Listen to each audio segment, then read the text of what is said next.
Hannibal Lecter was such a different kind of villain. It kind of set the tone for the next decade. This was not a slasher behind a mask. This was not someone delivering quips. He's a very minor character in terms of screen time. There was something about the psychology of this character and the way he kind of bore into viewers. All of those front-on shots where Hannibal Lecter is looking straight into the eyes and Clarice Starling is looking.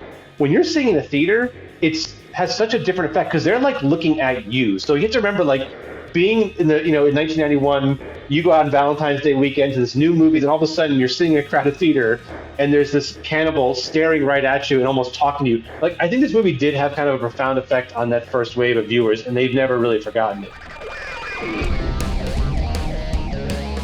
Welcome to the Cinema Psycho Show, the madhouse for film freaks and film fans of all types. I'm your host, Brian Coddington, joined by fellow co-host and filmmaker, John Woolscroft. I should be drinking a Chianti, but it's 2 p.m, so. Oh, it's too early for Chianti and fava beans. Chianti, right. If we're saying it like Hannibal Lecter. Yes. Yeah. Yes.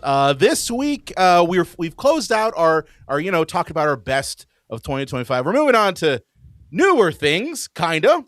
But this week we have an awesome guest to talk to us about a movie that, honestly, like, we're getting to Oscar award season, and I was thinking to myself, I'm like, this is like the only one in the horror genre that's managed to break the barrier of being Best Picture, and that is 1991's Silence of the Lambs. And joining us today, I would say this man has probably written the book on Silence of the Lambs. He is a well-known journalist and podcaster and author. It's Brian Raftery. I hope I pronounced your name right. You did. Awesome. Congratulations. That's a name that has stymied substitute teachers and DMV employees for decades now. Yeah. Well, I mean, people mess up my last name all the time. And John, I know you also have had your last name screwed up a bunch. 11 letters. It's the curse. It's the curse. But anyway, Brian is, you might know him from his appearances on the podcast Mission Accomplished from The Ringer, right? Yeah. As well as the author of the best movie year ever, Story of the Films of 1999, which I totally agree with. That it's 99 and 89. Those 2 years really were the hallmarks for film. But you've got a new book coming out called Hannibal Lecter: A Life, and this is kind of like a biography / behind the scenes in this character, and it's coming out, I believe, February 10th. Correct? Yeah. Awesome, and it's from Simon & Schuster. So, Brian, welcome to the podcast. It's going to be a fun time. Oh, thank you so much for having me. This is awesome. Looking forward to this. Awesome. So, Silence of the Lambs. This is a movie that people always point to it as, like, it for me. I look at it as this is the first instance of quote unquote elevated horror. Where we now look at movies like Bring Her Back and Hereditary, and we're like, oh yes, those are elevated horror. But I kind of look at Silence of the Lambs as like the first stab at this. Not just saying that because it's a horror movie, but like it's the first stab at kind of like elevated horror. So I got a question for both of you, and Brian, you can hit us off here. When was your first time seeing this movie? Well, the funny thing is, even though I was a teenager when this came out, I did not see Silence of the Lambs in its original theatrical run. I knew about it, and I was kind of obsessed with it before I even saw it. To be a full disclosure for yourself and your listeners, I was such a fraidy cat when it came to horror when I was a kid. Like, I was obsessed with like Nightmare on Elm Street 2 and like Halloween 3, but I didn't see them. I would just ask like my cousins or like camp counselors to explain it to me, or I would read the Mad Magazine parodies. So I was very much like, I wanted to know everything, but like I would pick up a Fangoria and then quickly put it back. Like I didn't see it when it came out. I think I was 14 or 15 when it came out. And I was probably too afraid. I used to kind of blame this on my mom for not letting me see enough R-rated movies, but she's kind of like, you could have gone. I'm like, you're right. I was kind of scared. So I read.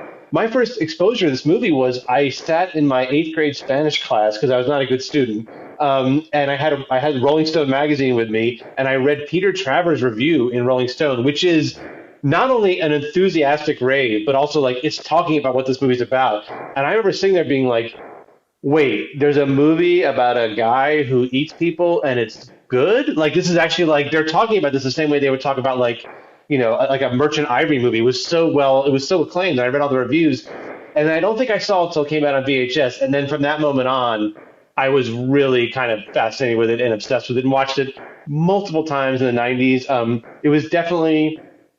I worked at a video store in the '90s. I copied the Laserdisc on the VHS, which for people who are listener who are much younger was really a time-consuming task. Like anytime someone complains about buffering on a streaming movie, I'm like, try turning a Laserdisc over every 35 minutes or whatever, pausing, recording.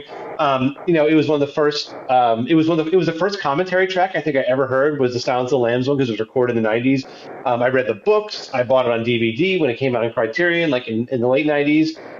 So this has been a movie I've thought about and been fascinated by long before I even saw it. Fantastic. I know, no, for me, I didn't discover this movie until years later when it was on like cable. I think it was on like Showtime or HBO or something like that. And just because like in '91, I was 6. so Right. like I That's a good excuse. I mean, that's not to say that I wouldn't watch this. Like I was absolutely one who was already watching like, Nightmare on Elm Street and what else was I watching back then? Oh, a movie that I distinctly remember this, the movie Mirror Mirror, which was a terrible like horror movie that only showed on like Showtime. But I was watching that.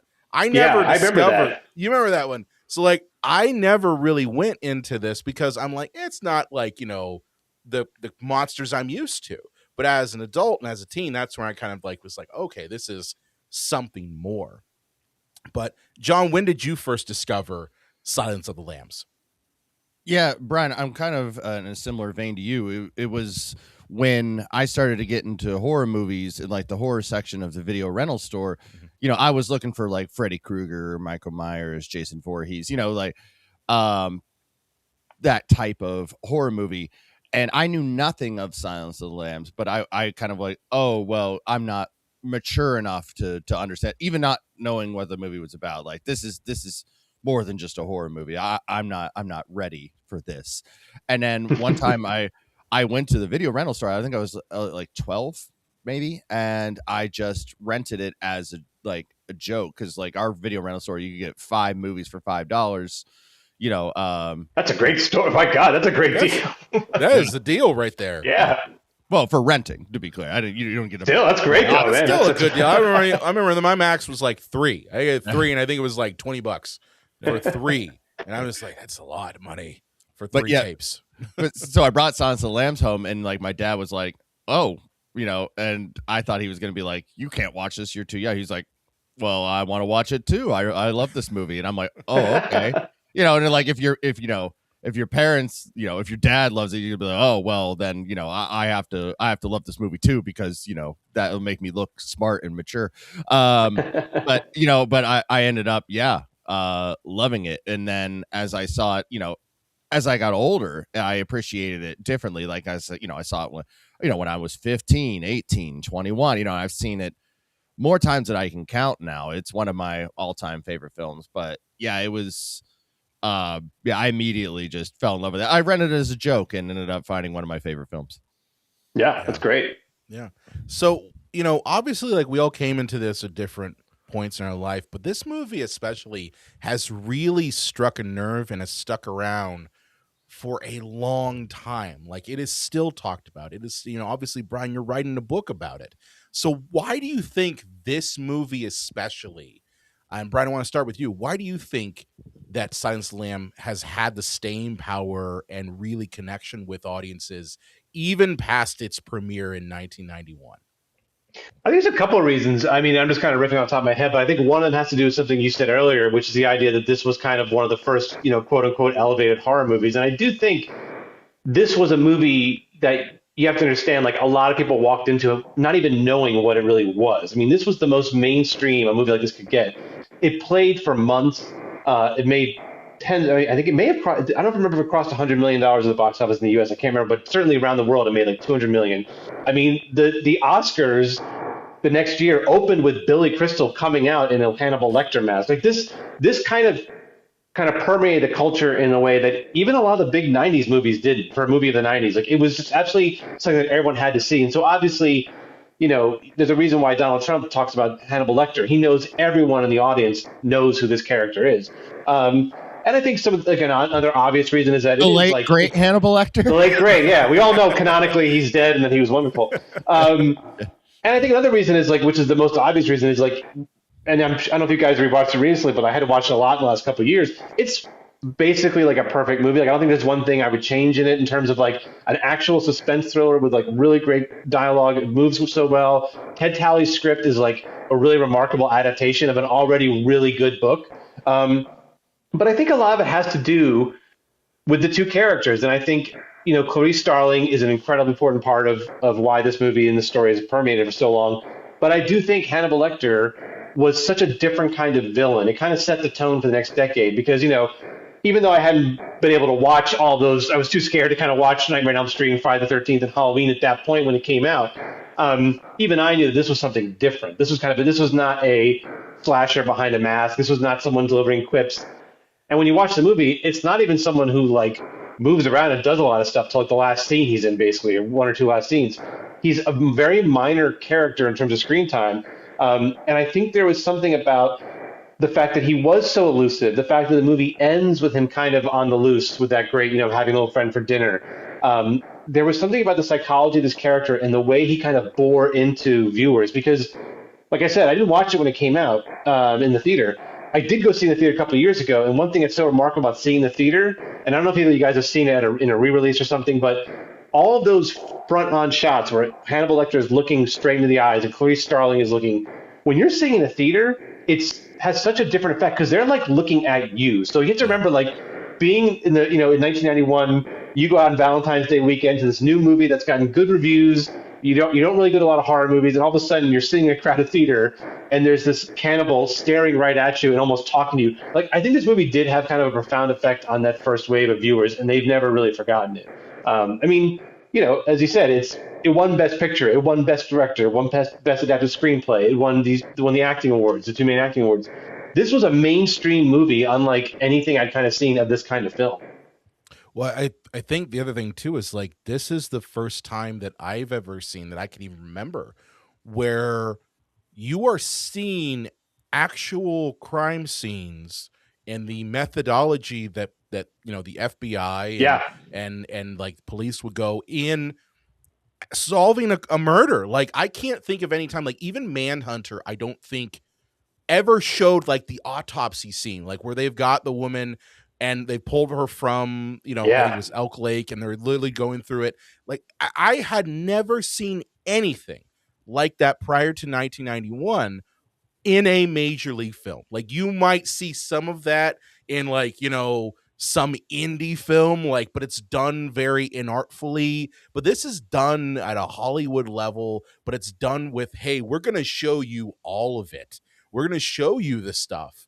And we're going to make it feel very uncomfortable, but very real. Like that's the thing. I think you especially see nowadays, people really love true crime, and Silence of the Lamb, I think, was like that first real hit of, hey, this is what true crime is. It is not 48 hours on TV. It is this. It's very in your face and real. Well, Brian, it's funny that you would say that because I would say that the reason this film has such lasting power with people is that it's real. And what I mean by that is, the author, Thomas Harris, like based so much of this off of actual serial killers, with Buffalo Bill wearing, the cast on his hand, like like Ted Bundy used to do to gain sympathy, the whole idea of cannibalism with Jeffrey Dahmer, these things are permeated in our society around this time this movie comes out. And obviously the clear connection with Ed Gein, which, for Psycho, Texas Chainsaw Massacre, in this film, the guy, that poor deluded pervert seemed to have lasting resonance on our culture.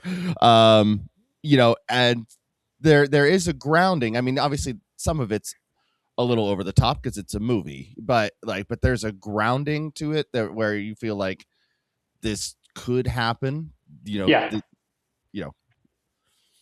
I think that's the thing. It's so realistic and believable. The ground, as you said, both of you guys said, the grounded stuff, the science, and what we knew about serial killers, like the stuff that foundation is there. the more remarkable stuff, like this idea of a psychiatrist who's a cannibal, therefore that feels more believable, and therefore that's what makes it all the more terrifying. And I also think, you know, the timing in this movie is very crucial because it comes out in February '91. That summer, Jeffrey Dahmer is arrested, and suddenly these two are linked. And Silence of the Lambs is still playing in a lot of theaters when this happens. And so, you know, I'm not saying that Hannibal Lecter or Silence of the Lambs directly caused that kind of serial killer popular culture boom in the '90s, but I absolutely think it's a part of it, and I do think they kind of rose in tandem together. Because I mean, you know, Jeffrey Dahmer was on the cover of People magazine, and it says, you know, a real life Silence of the Lambs. Like all of a sudden, the stuff in this movie on opening weekend that seemed, you know, scary but a little extravagant felt very real, like in a very kind of like uncomfortable way. I think also it taps into the taboo nature of a lot of the themes in this movie. Like obviously cannibalism is one big one. But you know, obviously like it in my opinion, the movie, the one thing it doesn't do very well, and John, you and I have brought this up in multiple instances, is its depiction of trans people.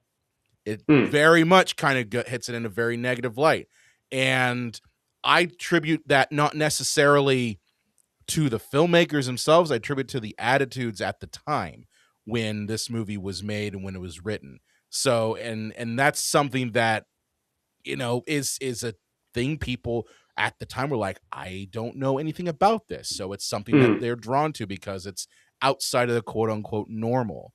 So I think that is also a little bit of why this movie sticks with people, especially back then. Well, the book goes out of its way. Like Thomas Harris desperately wanted the audience to know that he is not in any way, shape, or form saying that Buffalo Bill is a member of the trans community at all. Like, so in the book has like Clarice talking to experts that basically say like, oh no, he's just a crazy person. He's not transgender. He's not, you know, at all. He's just crazy. So there was a sensitivity that in the book that I for movies have a different pace, so that would have just Yeah. slowed the movie down. Yeah. But the movie does say, and I mean, this is coming from, you know, a cis white heterosexual male who is not trans, but the movie goes out of its way also to say that, you know, Buffalo Yeah. Bill is not transgender. He's just crazy, you know. Yeah, and it's interesting to me because I get into all that in the book because also, you know, there was a backlash to this movie. There was a real backlash against homophobia in Hollywood in '91, '92. Anyway, you know, Basic Instinct was controversial. I mean, I think people were protesting the filming of Basic Instinct because the script had leaked. But you know, I do try to get in the book about the activists who showed up at the Oscars that year to protest, and you know, it was interesting going through Jonathan Demme's archives and going through his interviews in the '90s because I think he did wrestle with this because when you look at some of his correspondence, he's initially a little defensive. Like he's kind of saying, "Well, I put this line in the movie. I obviously don't feel this way." But you know, he was also, you know, he was a film publicist before he did this. He was very media savvy, and I think he realized both as someone who was the public face of this movie and as someone who I think was generally kind of a humane person. You know, he later gave some interviews, made some statements where he felt like he didn't do enough, maybe in the movie, to kind of make clear that he was trying not to shame this character for being trans. But it's interesting because we talked about why is this movie so popular still now. And I just say I monitor a lot of conversations, not monitor like sitting up, but like I read a lot of people thinking about this movie now. And like I said, it's almost a perfect movie. I don't see a lot of young people coming back and saying, actually, this movie kind of sucks. What I do see is a lot of conversation about this particular aspect. Like I think it is the one aspect where you talk to people who are very young, or if you go on Letterboxd or look at Reddit, people are saying this movie makes me uncomfortable because of the way it presents, you know, trans issues, and I totally get that. And I still feel like the making of the movie and the way it was responded to is still like, you know, I try to go very straightforward and then it's like, here's what people said then, here's what happened afterward, because it's a whole that could be a whole book in itself, and I'm sure there are entire academic journals about Buffalo Bill's portrayal in that movie. Well, it's interesting. Like I want to talk a little bit about Buffalo Bill and even Clarice too, because you know I think, and Brian, I'm curious your points on this.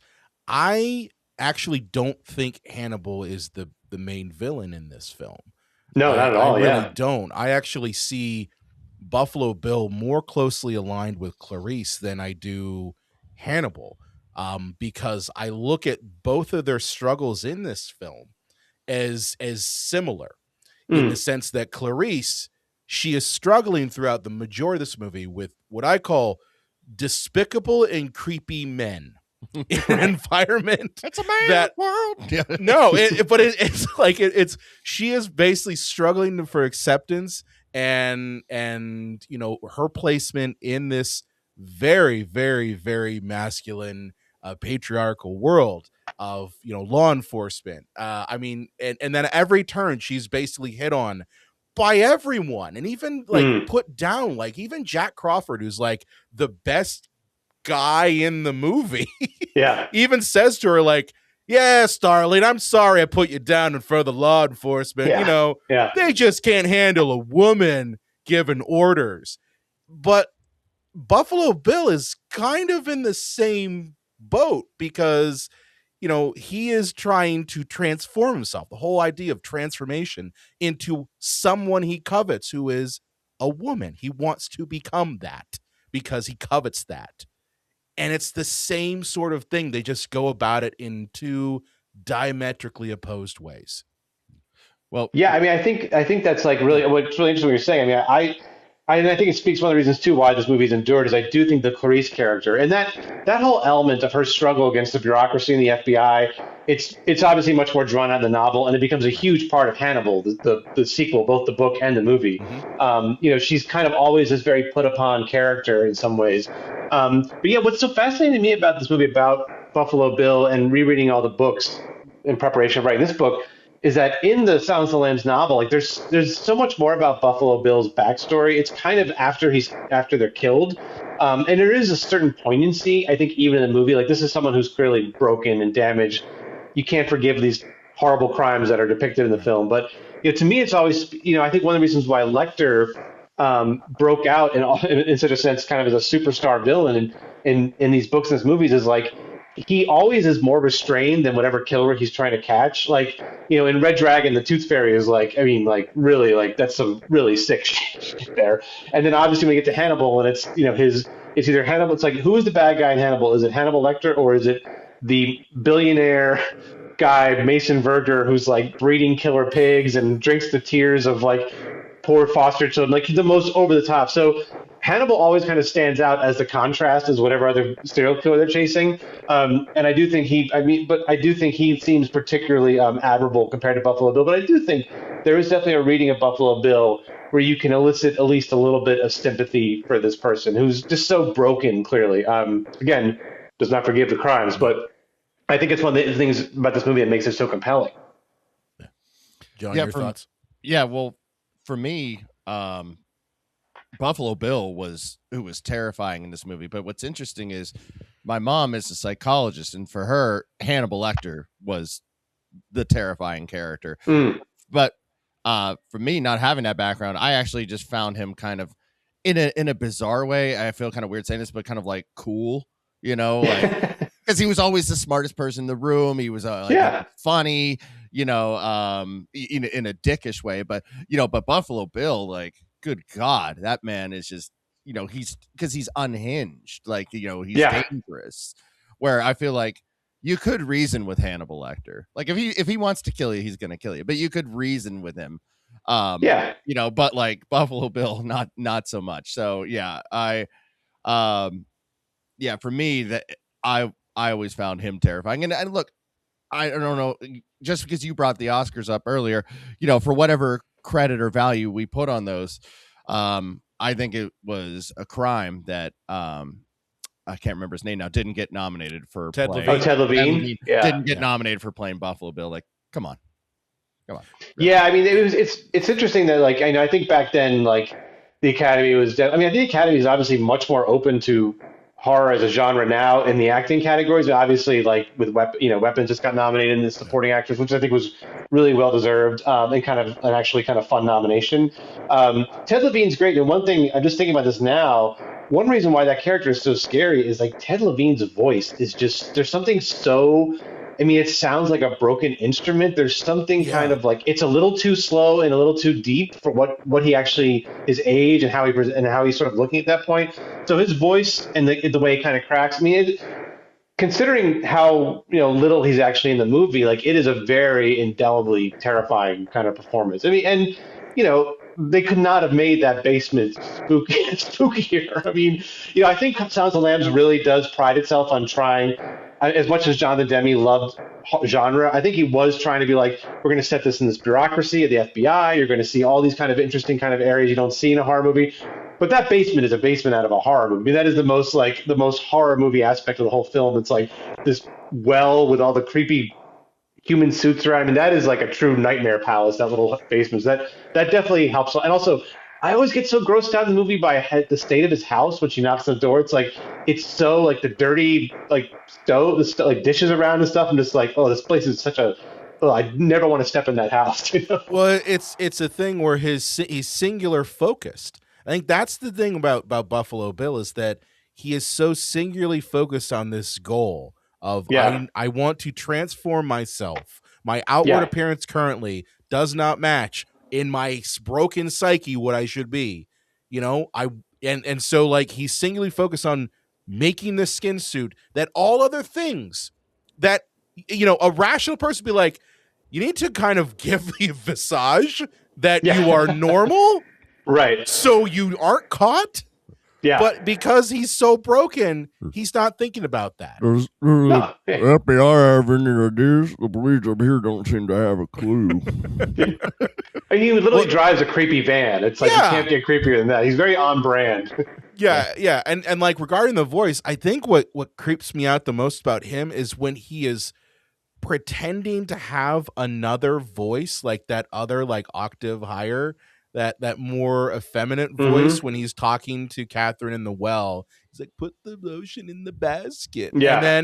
And then he when like it breaks and we get to put the lotion in the fucking basket, like that whole thing is what's scary. I've never heard a human being be dehumanized when I first saw this movie. So I thought when he says it puts the lotion on its skin, I thought, or it gets the hose again. I thought he was talking like, I thought he hosed the dog, and I was like, oh, and I'm like, okay, I wouldn't want to see a dog suffer either, but that wouldn't make me want to do this man's bidding if I'm gonna. But now when I got older, I'm like, oh no, he's calling this human woman it, because it's not a person to him. It's parts, it's pieces. Like that's what it is. And also, it's all this. so broken. What's interesting too about this movie is all this stuff we're talking about now, the way Starling is treated, the way Buffalo Bill's. None of this, at least for me, was there on the first viewing or two. I mean, it's the thing. It's like in the first viewing or two, it's just a pure thriller. I remember actually at some point in the early '90s reading. Maybe it was Amy Taubin, some female film critic who really loved the movie, talking about how Jack Crawford is kind of like condescending to Clarice Starling. And I gotta be honest, the first two times I watched the movie, I didn't get any of that. Like I was, a middle teenage boy, so I probably wasn't really observing anything in the movie aside from, is this scene cool or what's going on, what's going to happen next.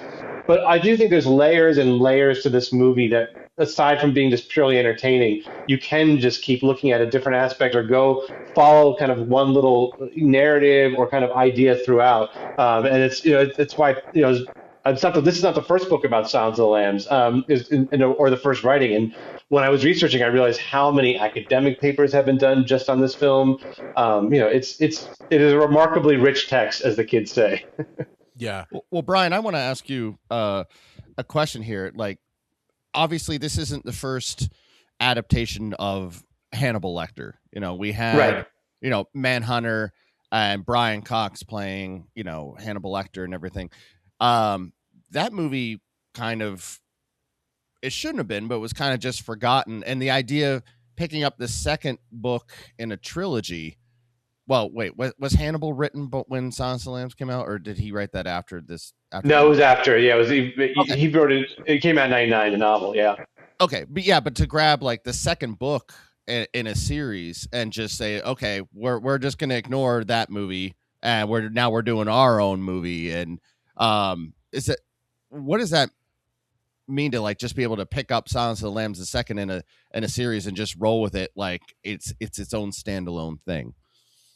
Well, I mean, it's interesting because, Manhunter, and again, I've been to some screenings of Manhunter with much younger people, and they just sort of think this was a huge hit from the get-go because they love it so much. And it's obviously now it's so revered and beloved, and like they screen out here in LA all the time. It always sells out right away.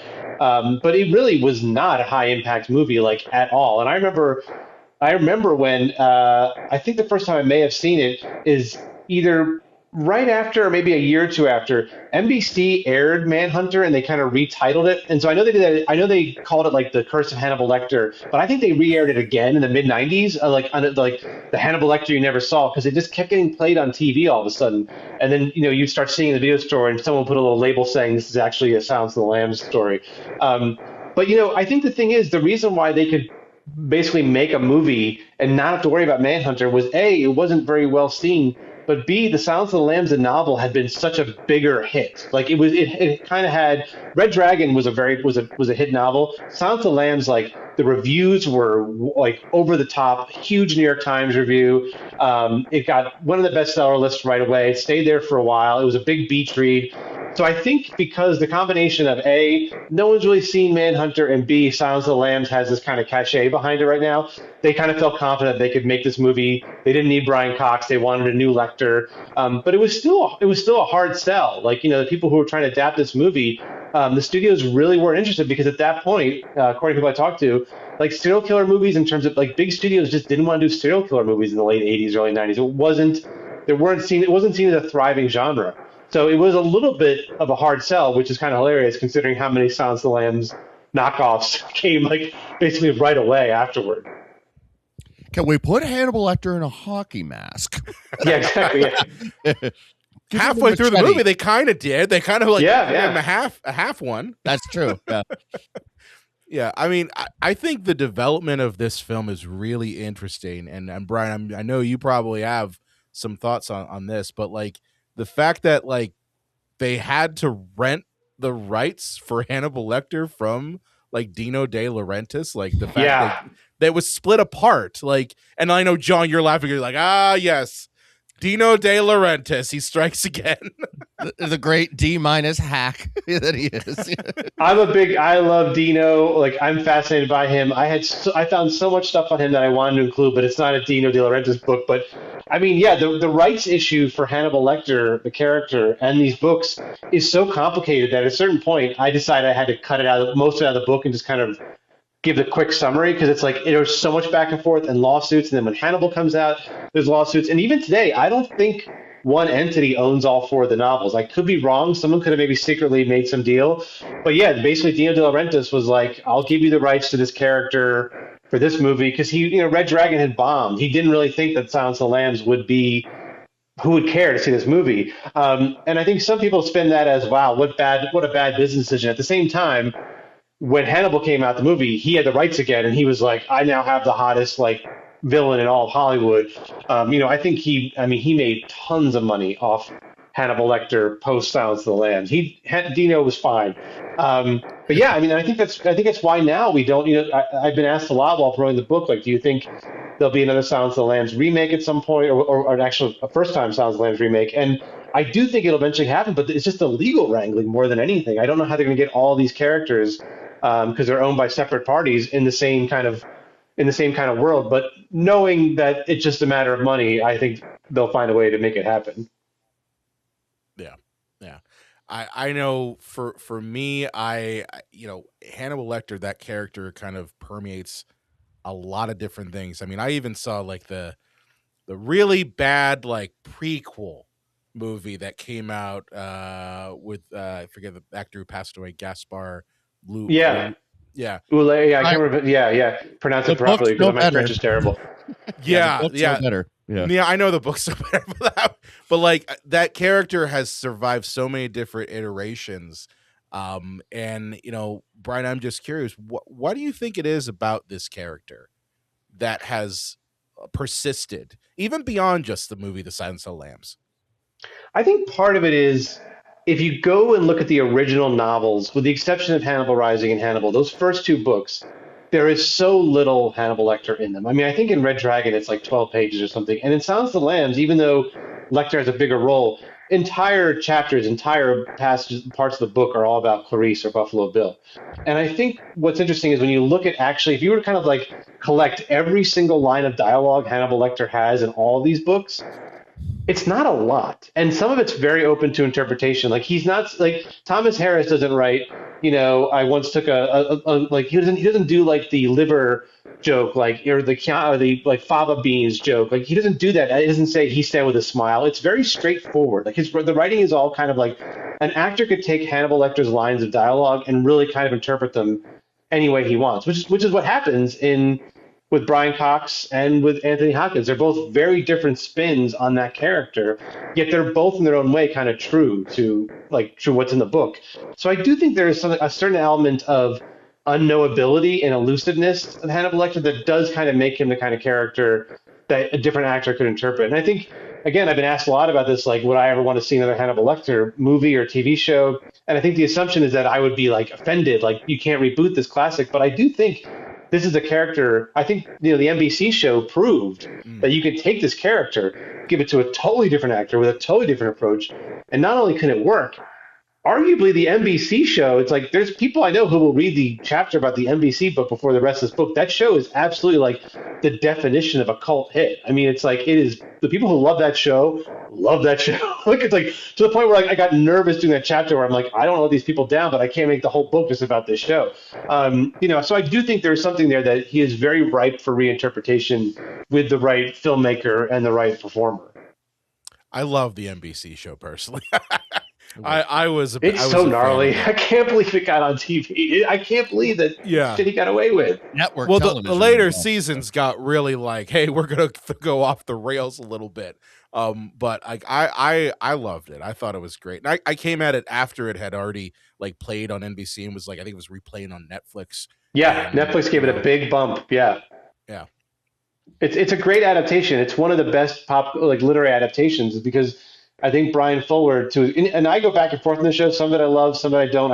I'm in awe of all of it, but he really does take all these incredibly arcane and interesting elements from all these books. He ties them all together narratively, which is interesting and very smart.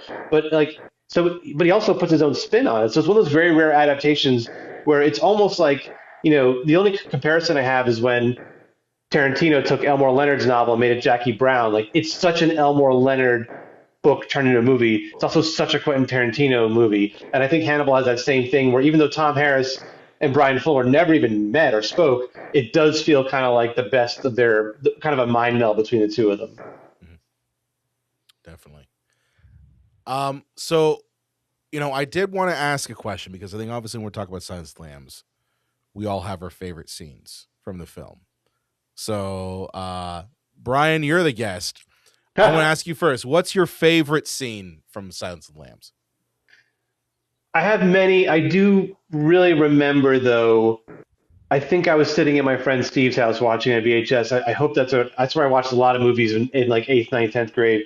The scene where he pulls off the mask in the ambulance and you realize that he has switched the faces. That whole sequence and the moments leading up to that with the elevator, with the blood, the discovery. I mean, I don't even rewatch the movie now. I still get excited, like because I'm like I wonder if he's underneath there. Like it's one of the greatest for Jonathan Demme to be such a thoughtful, classy, interesting filmmaker, but to also because he came from Roger Corman to understand the power of a really kind of gnarly twist and what that can do. It's remarkable. Like it's absolutely my favorite scene, and I also love the home switch out later when they're not buzzing on the door and it's not his house. But man, that whole sequence, the soldiers and sailors of Pittsburgh building, that entire scene is fantastic. John, what's your favorite scene? Tell me, did you breastfeed her? Son of a bitch. Yes, I did. Amputate a man's arm in battle, and he says he can still feel a tingle. Tell me, Mum, when your girl's on the slab, where's it gonna tickle you? I thought you were gonna say the Mig scene where he throws jizz at Clarice. I thought that's where you were gonna go. Which, Jesus Christ, for that scene especially, like for that to happen on a major film in 1991 and no one at like the censors like saying, hey, you got to cut that out. That is insane that they allowed that. Like I was watching it last night in preparation for this and I was like, they allowed that. Yeah. Which is just nuts.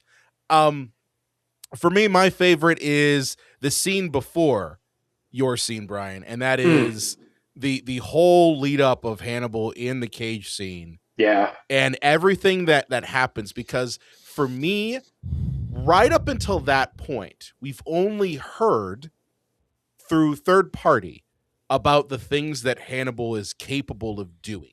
Right, Like, it's always been like, yeah, he, bit off Miggs's tongue or something like that. And that's why, you don't hear from him anymore. Or it's always after the fact. It's never on full display. We've never heard of him. Like, we've only heard about him eating people and being as brutal as we know. So it's that whole scene where he is right before he's about to strike, listening to the classical music, very calm, very collected. I love the fact that Demi shows us full force. Hey, he's got the key in his hand, and then we immediately cut to, like, we in the audience know, oh my God, we know what's coming, but we don't yet know how brutal this older man is against these two police officers. And then when it happens and he strikes and we get that nice push in on him beating the shit out of that guard and the blood splatter on his face, like, that for me is where I start to go, yeah, this guy was funny.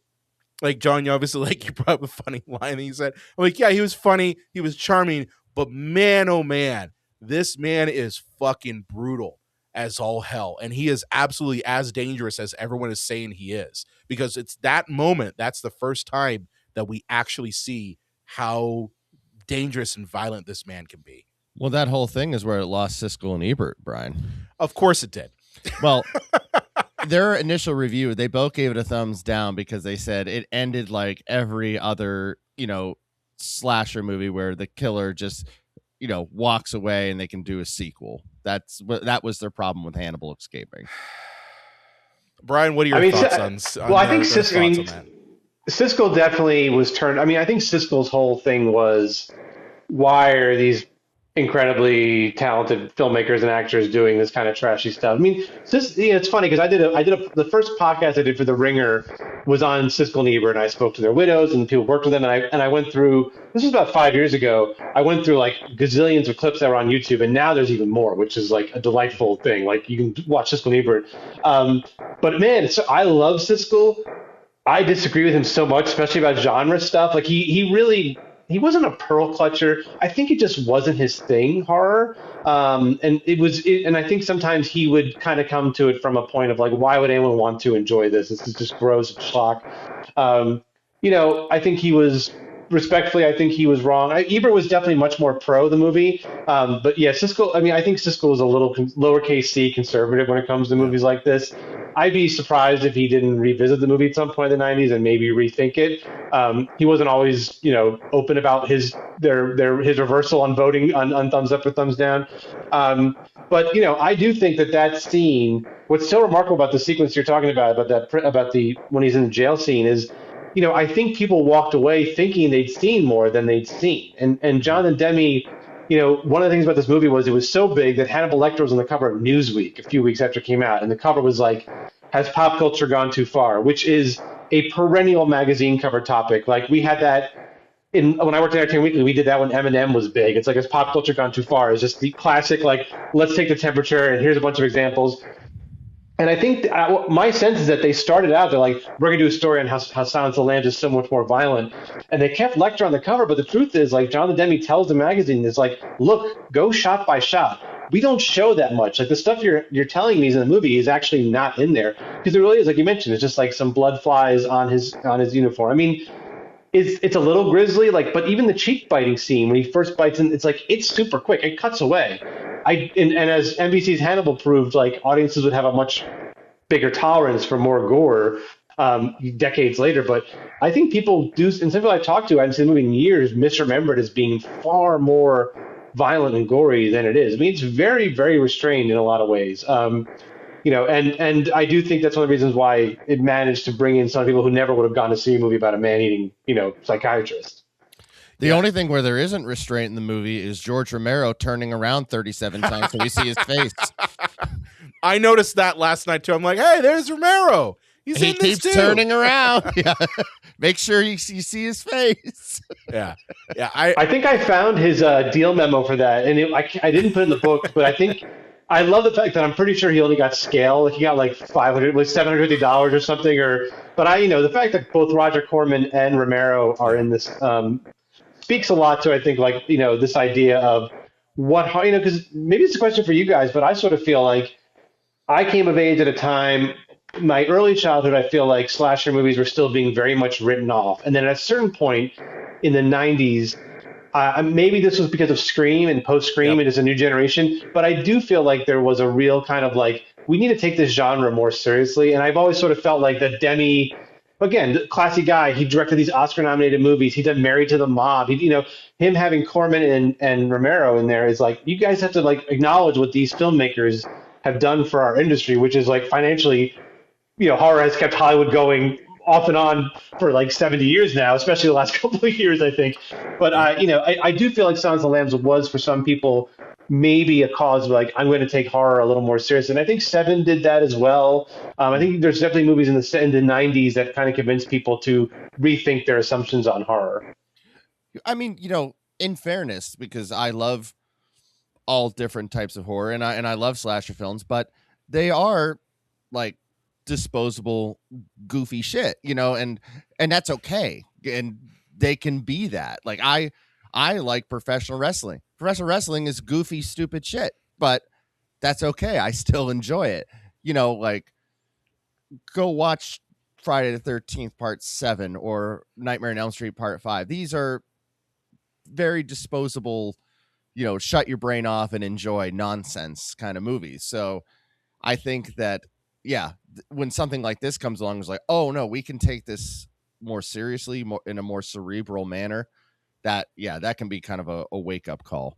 I feel like Psycho did that, but the world was just not ready in 1960 for that movie. Yeah. I mean, I think I definitely feel it's funny because we were talking before we started recording about Dawn of the Dead, which for me was a really crucial movie I discovered in my teens. And when I first saw that movie, I was like, I just remember watching my friend's house and be like, oh my God, this is the coolest. The music is so cool. But it was also one of the first movies that I could read about. And I would read talking about, again, consumerism as Dawn of the Dead. And I had never really started making those connections. And I think horror movies, whether Silence of the Lambs or Dawn of the Dead, I think the ideas that kind of percolated behind these films, they're kind of the first movies that I started thinking about on a deeper level. Deep for a teenager, like who didn't really understand this stuff, but like I think the fact that you can look at even the goofiest horror movie has some kind of really interesting idea behind it. I think that they're really an entryway for a lot of movie fans to start thinking about all kinds of movies in a different way. But I definitely think Silence of the Lambs is kind of the one where people kept watching it and rewatching it because of these things we talked about, because of the way Clarice is treated, because of Buffalo Bill and the dynamic between them and everyone else in the film. Horror is such a great. I mean, my older daughter, who likes movies, she loves horror movies, and we watched The Shining recently, and I was like, I'm not sure she's going to be in this, but she was really into it. We talked about some of the ideas. We talked about some of the kind of ideas, the making of the movie. They're a great gateway because it's like this thing you're going to be scared of, and then you make it through, and you kind of want to relive it right away. But one of the ways to relive it is to read about it or talk about it. So anyway, at some point, horror in the 90s, I just feel like there was a turning point for how people respected it. And going back, again, having Romero, having Demi in there, it's such a cool kind of baton passing of kind of horror history in that one scene, those couple sequences. Yeah, I look at it as horror pretty much, at least the slasher. I always say like 91, Silence of the Lambs came out at the death end of the 80s slasher film. Yeah. Like you had your Friday the 13th, you had your Nightmare on Elm Streets. John, you and I, we always do every year Leprechaun. Why? Because it was at the tail end of it. But Dr. Giggles. Dr. Giggles. All these ridiculous. The Dentist. All of these ridiculous. Dentist, yeah. It's a great film.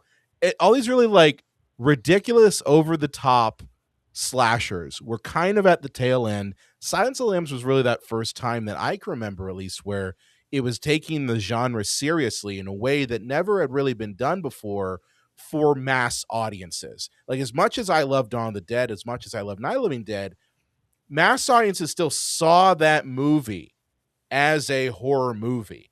Where Yeah. there are people I know that I will mention Silence of the Lambs, and they won't necessarily say, hey, that's a horror movie. They call it a thriller or a Right. drama. They don't necessarily look at it through the lens of a horror movie, because I really still believe that Hollywood by itself, like, even though horror makes tons of money every year, and as you said, Brian, it's keeping the whole place afloat right now, just like it's always done. But by and large, when you talk to like the quote unquote critics, they still look at it like it's the redheaded stepchild, and still look at it like it's a lesser genre.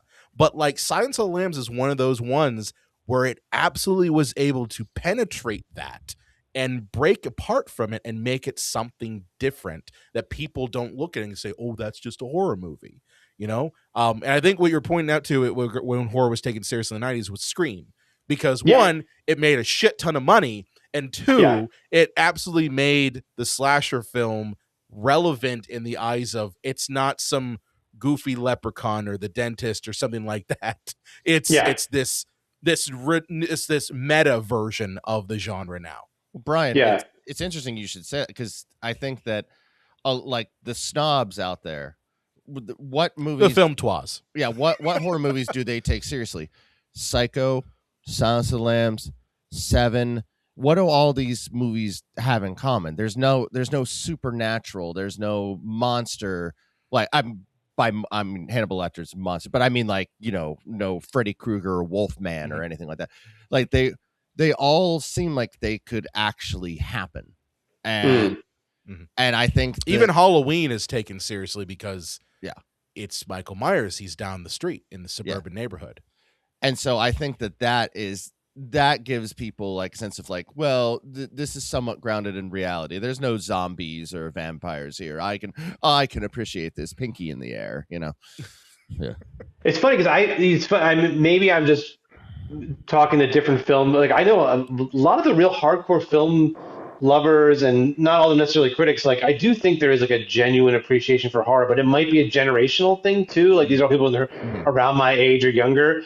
I would think the stigma around horror movies is I would hope it's kind of gone among like more mainstream critics. I don't know though. I mean, it's certainly like, the fact that Weapons and Sinners can be nominated for a lot of Oscars. I do think like there is a certain recognition of like, when a movie is good, it does not matter what the genre is.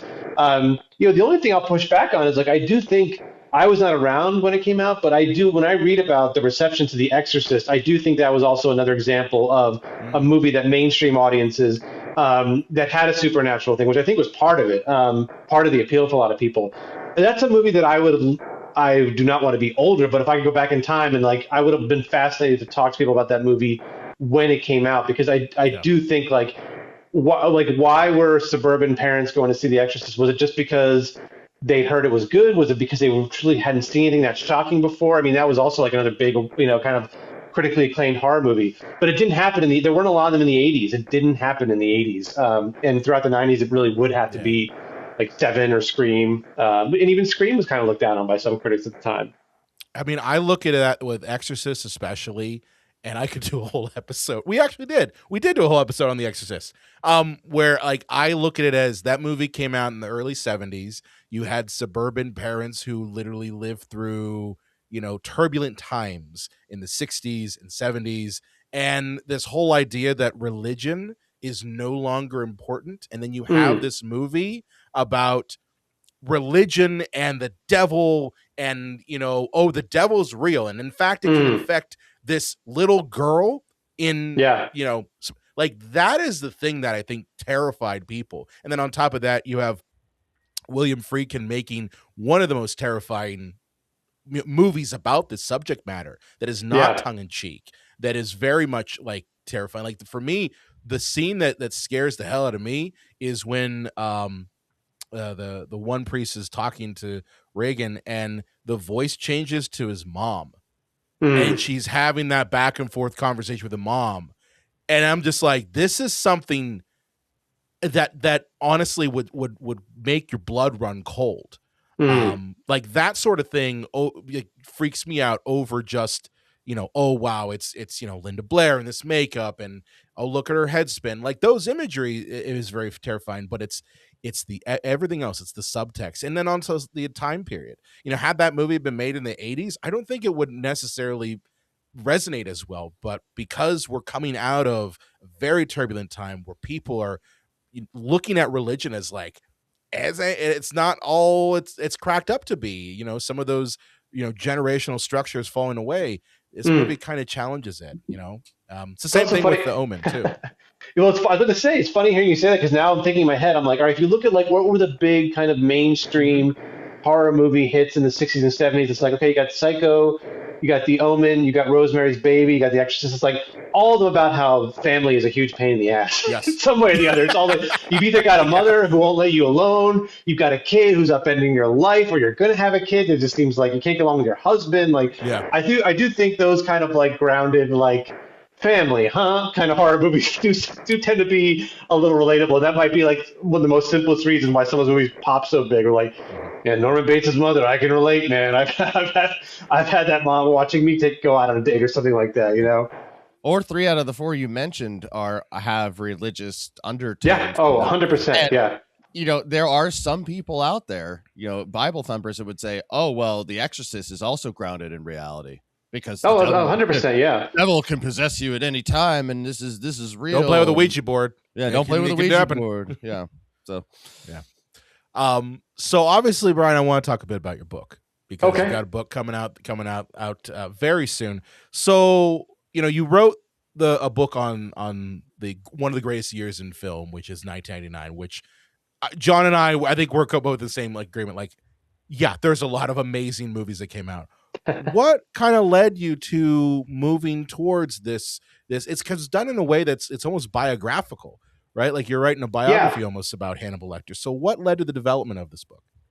I mean, I've been fascinated with Silence of the Lambs, like I said, for a long time. I'd mentioned an idea of a book about it to my editor and my agent at various points, and it just got kind of stuck. I mean, partly it was because I think I pitched it before COVID. I think also, like, I didn't want to do another book just on the 90s. I kind of wanted to do something that's a little more expansive. And so, we talked about doing a Silence of the Lambs book, but then talking to my editor, he was like, what about a book about Hannibal Lecter? Because the idea is, yes, it's a biography. It's all very reported, though. So I begin with Tom Harris when he's a kid, when he becomes a reporter covering crime, and then boom, you're kind of off in the creation of this character. And then, I get into the making of Manhunter, I get into the making of Silence of the Lambs, Hannibal book and movie. And what was really the appeal for me was there were kind of two big appeals aside from just loving all these books and movies. One is that I could go into all these different industries, like the publishing industry in the 80s, which is fascinating, Hollywood in the 90s, which is fascinating, the TV industry in the 2010s, which is also like these. So I could talk about all these different kind of worlds of entertainment that I'm interested in and what was going on and what had changed in all those years. But I was also kind of interested in the bigger idea of like, okay, how did Hannibal Lecter, a character that is like disappears for long periods at a time, like from the culture entirely, like, there'll be a movie or two or a book and there's a decade wait. Why is this guy, why did he become so popular and beloved considering his actions? And why did he kind of, some of the questions we were talking about at the beginning is why has he lasted so long? I mean, he's, I have a joke in the story, not a joke, but I mentioned in the book, like, there's Funko Pops of Hannibal Lecter now. And like, if you had read Red Dragon 1981, he's not funny. He's not like, he's a little catty maybe, but he's not like a cool, he's like a kind of scary guy who basically leads to Will Graham's face getting disfigured. Like he's a real creep. So I kind of wanted to look at like how did serial killers and how did this particular serial killer go from being this like very tiny little, basically marginal supporting character to becoming, again, the NBC show went off the air almost 10 years ago. I just saw Anaconda, the new Anaconda movie 2 weeks ago. There's a Silence of the Lambs joke. There's a Hannibal Lecter reference in the Naked Gun movie last year. Like he's still being referenced and invoked, and he's kind of nowhere to be found. Really. I mean, there hasn't been a new book in almost, I think, 20 years now this year. So it's wild to me, and I kind of want to get into what that says about us, what that says about the character, and kind of what it says about the culture. Awesome. Very cool. Awesome. Very cool. Very cool. So obviously, like, I guess my question is like, do you kind of like with exploring this character, are you kind of filling in some of the gaps that maybe like canonically we've not yet really focused on or haven't been necessarily put in, book and movie? I try to stick very closely to like the text, as the academics would say. Like I really tried not to blow out. I mean, the thing is, like, what's so interesting about how Tom Harris structured this character is that he's, like I said earlier, he's only in a few pages of Red Dragon. He's in Silence of the Lambs, and he even has a line basically saying that like nothing made him who he is. Like, he basically tells Clarice Starling like, you can't analyze me. There's no backstory. Like, I am who I am. Nothing tragic happened to me. And then he writes a book 11 years later where Tom Harris starts getting into Hannibal Lecter's past, and then another book years after that where it's set in the past. And mileage may vary on whether that's successful. I think a lot of fans were kind of let down by how much Lecter was in there, but I really tried to stick only to what we knew about the character. But that's also because Tom Harris himself has only given 3 interviews in the last 50 years. I knew he was not going to talk to me for this book. He doesn't have his papers anywhere. His correspondence. It's not like I can go through his notes. Recently, an Elmore Leonard biography came out where the writer had access to all of Elmore Leonard's notes, which is amazing. And you can see the entire creative process of how Elmore Leonard was going to, what he wanted to do with this character, and where he took the book, the first draft this way. None of that exists. So I couldn't even ask Tom Harris, hey, what were your ideas between, in the early 90s, what were your first initial ideas for a sequel to Silence of the Lambs? I only had what's out there to go on. And luckily I was able to find some new correspondence with him about other things. But yeah, I just kind of stuck to what's in the pages and what's on the screen, and trying to tell the actual character's story. But writing about the impact of that character in his creation, I had a lot more freedom, a lot more people to talk to, a lot more things I could lean on. Awesome. What did you do for say research and talking with those people? How did you end up finding those folks? I talked to a mix of actors, people from the publishing industry, everyone from Tom Harris's, one of his former editors, to Diane Baker, who plays the senator in that great scene, and where he's love the suit line comes from. I talked to former FBI agents who worked with Tom Harris when he's researching these books. So I talked to basically everyone I could find who was still alive, frankly, because a lot, I had been talking to Roger Corman's office about setting up an interview. He passed away while I was reporting on this. One of Tom Harris's editors passed away right as I started working on this. So, he's in his 80s now, Tom Harris, so a lot of his contemporaries sadly are gone. And I knew Hopkins and Foster probably wouldn't talk to me. I did talk to Brian Cox, but I was able to find, first of all, hundreds of articles and interviews that everyone involved in this had done, with the exception of Tom Harris. And I was also able to go to University of Michigan, which has Jonathan Demmy's archives, and they had basically 12 or 13 boxes of just Silence of the Lambs stuff. I mean, contracts, memos, letters from the FBI, casting notes. I mean, everything you could possibly want to know about. I mean, like paycheck invoices that probably shouldn't be in there, photos from the set. So I had access to, for Silence of the Lambs especially, I had access to everything. And even for stuff like Manhunter, like I said, I talked to Brian Cox, I spoke to Michael Mann. There's great commentary tracks that you can mine for stuff. So I basically, everything that I could find, I kind of devoured, and then I kind of tried to pare it down for the book so it wouldn't feel like a lot of trivia. It would kind of help tell a story. But I worked at Entertainment Weekly. I grew up reading Premiere and Entertainment Weekly and Rolling Stone, and I kind of know what little nuggets of trivia people love, because that's what I really love. So when I would find something and be like, this is like, I can't wait to tell my friend who loves this movie about this, and I can't wait to put in the book. That kind of stuff was really fun to discover. Awesome. Well, book comes out February 10th. Where can people find it?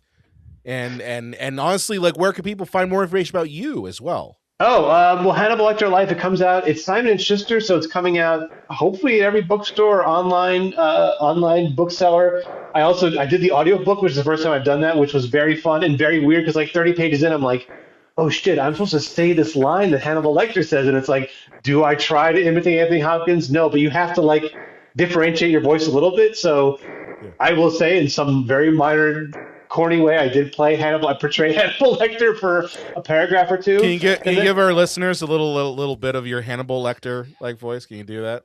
I think I just tried to make it very measured, like this. Like I tried to really just make it very patrician sounding. I don't know. Like, I haven't listened to it. They told me it was okay. I'm gonna trust them. I don't know if I ever want to hear that. And then I'm these spring lambs.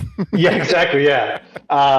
And then otherwise, I'm online. I do a lot of freelance stuff. I'm very easy to find. I don't post much on X, but I'm on Letterboxd. My email is very easy to find if people want to reach out and argue with me about this or debate or tell me I didn't do enough at the Hannibal TV show or whatever quibbles or suggestions they have. But yeah, this has been super fun. Like, and this whole process has been really fun, and especially it's been so fun doing a lot of these podcasts talking to real horror fans, because I actually want to circle back to something you said, which we didn't jump on, but because this came up in another interview, is that I have now talked to horror fans who really do kind of take it personally when the word thriller is used for this movie. And I gotta say, I wasn't even aware of that kind of divide. Like, because to me it's always been like a horror thriller, or maybe I've used those words interchangeably in a way, but I'm delighted that people feel almost kind of protected of like, no, this is like our movie, this is a horror movie, and you have to acknowledge as much. I love that.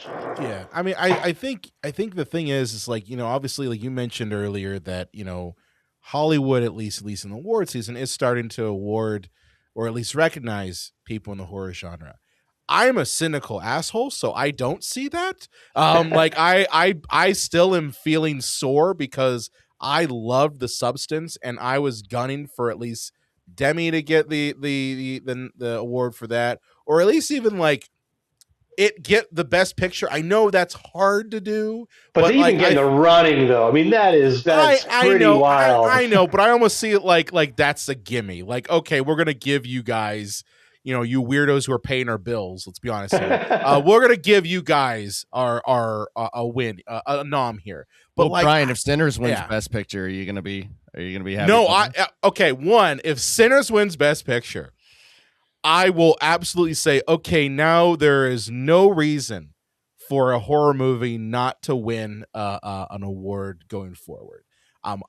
This year is the only year I felt very, very good about a genre film, very much like Silence of the Lambs was, breaking that glass ceiling again, but doing it way more in the genre realm than we've ever seen previously. I love The Substance. I think The Substance, in my opinion, was an excellent horror movie, but it talked too much and was too negative about Hollywood in a way for them to award it. Because I'm like, it's one of those things where like they love movies about themselves, but not when it's so negatively personal. Like when you're talking about ageism in the entertainment industry, when you're talking about the role of women in the entertainment industry, and how there is a double standard, and you do it through the lens of a genre film. Like, yeah, it was too big of a pill for them to swallow. That's the cynical person telling you that, though. But yeah, I'm hopeful that Sinners wins because it was an excellent film, absolutely excellent film, blew me away. But well, I think it comes just to show how far things have come. Like, do you remember how many Oscar nominations Seven got? I don't off the top of my head. I think it's 0. I don't think it even got. I don't think it got a single. I mean, I don't think Spacey was nominated. I mean, and that is considered. And that's like they re-released that last year. Yeah. That's after Silence of the Lambs in Scream. I think it's like in terms of mainstream big blockbuster horror movies of the '90s. It's pretty much up there. And I think if you were to tell someone young now, like, yeah, that Brad Pitt didn't get nominated for Seven, and David Fincher didn't get directed, they would be kind of shocked. So I think progress has been made. I think there has been some progress. They also frankly need to start nominating more comedies again, which they never do. So that's a whole other genre. Yeah. That's I mean, I think, if eligible, Johnny Knoxville should get an honorary Oscar just for the Jackass movies alone. But yeah, we all have issues. We all have issues with the Oscars. They never release the tallies. We never know how close these movies actually get one to another. The Substance could have been number 2. Who knows? Up until I don't know, this year, Brian, they weren't required to watch all the movies. I know. Which that just blew my mind completely. I know. Oh, point of reference here because I just fact checked it. 1 nomination for 7 for editing. Oh. Was that editing? Okay, thank you. Great. Okay, good. I'm happy to prove wrong because that was really well edited. Okay, good. Still, but still, just 1 screenplay. A screenplay that was ripped off is still being ripped off and quoted 25 plus years later, or whatever it is. Like, yeah. Oh, it's just this has been absolute joy to talk to you, Brian. Definitely go and pick up Hannibal Lecter: A Life when it comes out on February 10th. Get it everywhere. I know my wife is a big audiobook person, so she's probably going to go listen to the book on Oh, she can tell me how I do. Yeah, so she'll let me know how good your Hannibal was. I'm getting it for my fiance's birthday is February 10th, so I'm gonna get her the book for her birthday. So perfect Valentine's Day gift. Yeah, with a nice Chianti and some popcorns. Yeah. Awesome. Well, John, where can they find you at on the internet? the huge Facebook, Instagram, and over at YouTube. If you want even more, John, you can go to JDub's Video Nasties. I'll be working on my American Beauty check-in. Speaking of 1999 movies, and kind of taking a look at a kind of controversial premise for a movie, especially with what we know about Mr. Spacey now, allegedly. Allegedly. Yeah. A lot of allegedly's there. Yeah. Awesome. Well, of course, if you have loved this episode, please do me a favor and share it. Share it with your friends. Share it with your favorite cinephile. Someone who really loved the movies of 1999. Maybe you really love the movie Silence of the Lambs. Maybe you really love the work Brian Raftery does. Just go ahead and share this episode with that person. And of course, if you want to follow us on your favorite podcast of choice, just go to cinemapsychoshow.com/follow, and you can follow us on your favorite app. We've got all buttons there for Apple Podcasts, Spotify, iHeart. They're all there. Just click one button and boom, you're following us. And of course, if you're watching us here on YouTube, hey, thank you so much for doing that. Do me a favor. Hit that like button, hit the subscribe button, hit the little bell. All those things really help us out. And hey, let us know down in the comments. What do you think of Silence of the Lambs? Do you think it's a thriller film or do you think it's a horror film? And why do you think that people love Hannibal Lecter so much after almost, what are we on now? Almost 30 years? More than that? The book's almost to 50 years. It's 81, yeah. So we're getting close to 50 years of this character. So yeah, it's getting up there. Yeah. So tell us, why do you think this character has stuck around as much as it has in the comments? And with that said, we will see you next time. Thank you, Brian. Thank you, Brian. Thank you, guys. It's great.